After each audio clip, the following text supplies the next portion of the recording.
نحمده ونصلي ونسلم على رسوله الكريم أما بعد فأعوذ بالله من الشيطان الرجيم فإذا قضيتم مناسككم فاذكروا الله كذكركم آباءكم أو أشد ذكرا فمن الناس من يقول ربنا آتنا في الدنيا وما له في الآخرة من خلاق ومنهم من يقول ربنا آتنا في الدنيا حسنة وفي الآخرة حسنة وقنا عذاب النار۔ ہر قسم کی حمد و ثنا اللہ رب العالمین کے لیے ہے، اور درود و سلام ہو امام الاولین والآخرین خاتم النبیین جناب محمد الرسول اللہ صلی اللہ علیہ وسلم کی ذات اقدس پر۔ قرآن کریم کی عظیم دعاؤں کے حوالے سے گفتگو ہو رہی ہے۔ ان دعاؤں میں سے ایک عظیم دعا کہ جسے اللہ تعالیٰ نے سورہ بقرہ کی آیت نمبر 201 میں ذکر کیا ہے، اور اس دعا کے اندر اللہ تعالیٰ نے دعا کرنے کا صحیح طریقہ بھی بتایا ہے۔ ہم میں سے بہت سے افراد دعا کرنے میں جلدی بھی کرتے ہیں اور غلطی بھی کرتے ہیں۔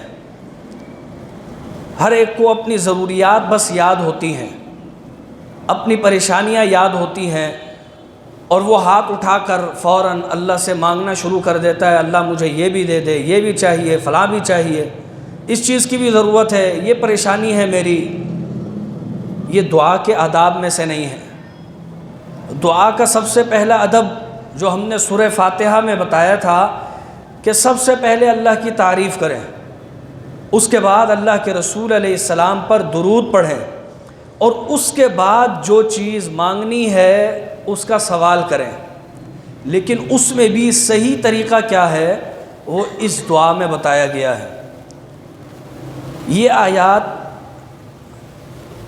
حج کے حوالے سے گفتگو کے درمیان میں ہے، یعنی اللہ تعالیٰ نے حج کی گفتگو کی، اس کے مناسک کا کچھ ذکر کیا، اس کے حوالے سے کچھ احکامات بیان کرنے کے بعد پھر اللہ تعالیٰ نے فرمایا وَمِنْهُمْ، ان میں سے کچھ لوگ ایسے ہیں فَمِنَ النَّاسِ مَن يَقُولُ رَبَّنَا آتِنَا فِي الدُّنْيَا وَمَا لَهُ فِي الْآخِرَةِ مِنْ خَلَاقٍ، کہ کچھ لوگ دعا اس انداز میں کرتے ہیں کہ صرف اللہ سے دعا میں دنیا ہی مانگتے رہتے ہیں۔ وَمَا لَهُ فِي الْآخِرَةِ مِنْ خَلَاقٍ، ان کا آخرت میں کوئی حصہ نہیں ہوگا۔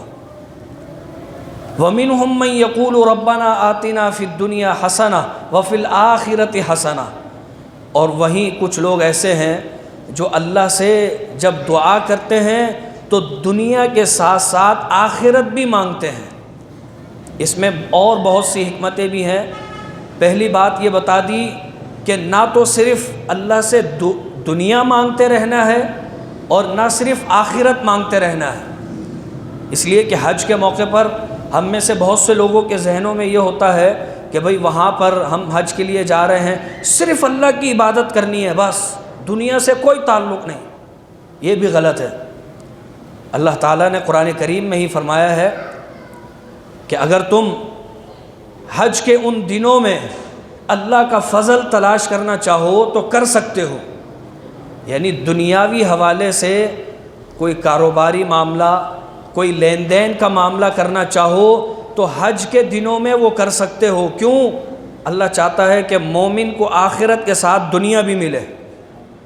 اور اگر کوئی یہ سوچ رہا ہے کہ بیت اللہ شریف جا کر وہاں فلاں بیمار کے لیے دعا کرنی ہے، اپنے حالات اور پریشانی اللہ تعالیٰ سے ذکر کر کے خیر و برکت مانگ کے آتا ہوں، تو اللہ نے اسے بھی سمجھا دیا کہ صرف دنیا نہ مانگنا بلکہ آخرت بھی مانگنی ہے۔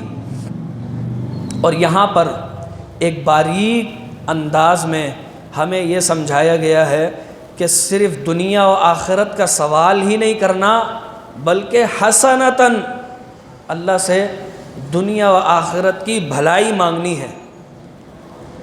میرے نزدیک بھلائی کچھ اور ہے دنیا کی، آپ کے نزدیک کچھ اور ہو سکتی ہے۔ کسی کے نزدیک پیسہ ہے، جس طرح اللہ تعالیٰ نے انسان کی پسندیدہ چیزوں کا تذکرہ کرتے ہوئے قرآن کریم میں فرمایا زُيِّنَ لِلنَّاسِ حُبُّ الشَّهَوَاتِ من النساء والبنین والقناطیر المقنطرہ والذہب والفضة والخیل المسومۃ والانعام والحرث۔ اللہ تعالیٰ فرماتا ہے انسان کو پسند کیا کیا چیزیں ہیں۔ کسی کو شادی کے حوالے سے طلب ہے، وہ دعا کرتا ہے اللہ مجھے میری شادی کرا دے۔ کسی کی شادی ہوئی ہے، اللہ مجھے اولاد دے دے۔ کسی کو مال و دولت کی ضرورت ہے، سونا چاندی اس کو وہ پسند ہے، وہ جمع کرنا چاہتا ہے۔ کوئی جائیدادیں بنانا چاہتا ہے۔ ہر ایک کی پسند اپنی ہے، ہر ایک کی ترجیحات اپنی ہیں۔ لیکن اللہ تعالیٰ نے یہ نہیں کہا کہ وہ ترجیحات مانگو جو تمہیں پسند ہے، بلکہ اللہ سے ان ترجیحات کے ساتھ ایک سوال کرو، حسنتاً، حسنہ کا معنی بھلائی۔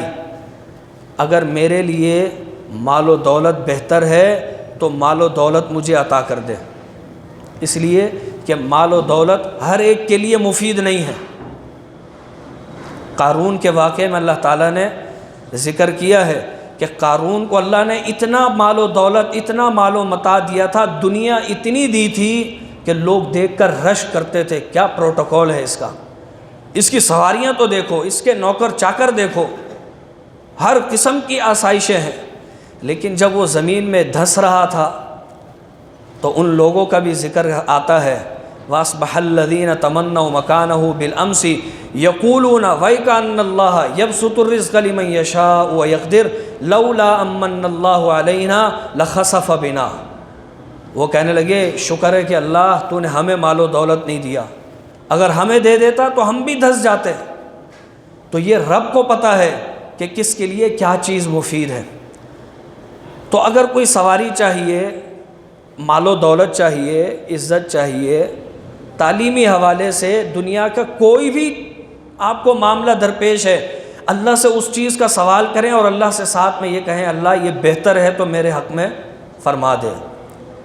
اللہ تعالیٰ قرآن کریم میں فرماتا ہے بہت سی باتیں ایسی ہیں، عَسَىٰ أَن تُحِبُّوا شَيْئًا وَهُوَ شَرٌّ لَكُمْ، بہت سی باتیں ایسی ہوتی ہیں ممکن ہے تم انہیں پسند کرتے ہو لیکن وہ تمہارے لیے مفید نہ ہو۔ وَعَسَىٰ أَن تُحِبُّوا شَيْئًا وَهُوَ شَرٌّ لَكُمْ، ممکن ہے کسی چیز کو تم پسند کرو وہ تمہارے لیے بری ہو، اور یہ بھی ممکن ہے کہ کسی چیز کو ناپسند کرتے ہو اور وہ اللہ نے تمہارے لیے مفید بنائی ہو۔ تو یہ اللہ تعالیٰ کی حکمتیں ہیں۔ اللہ تعالیٰ نے ہمیں دعا کرنے کا صحیح طریقہ بتا دیا، نہ صرف دنیا مانگنی ہے دعا میں اور نہ صرف آخرت مانگنی ہے، بلکہ مومن کو یہ سمجھا دیا ربنا آتنا فی الدنیا حسنہ وفی الآخرۃ حسنہ، اے اللہ تعالیٰ دنیا کی بھی بھلائیاں دے دے۔ مال و دولت کا آ جانا بعض دفعہ انسان کی آخرت کو ضائع کر دیتا ہے۔ انسان مال و دولت چوری کرے، دنیا تو مل گئی، مال تو آ گیا اس کے پاس چوری کر کے، لیکن آخرت خراب ہو گئی۔ اور اگر وہ جائز اور حلال طریقے سے کمائے گا تو اس کی آخرت بھی بن جائے گی۔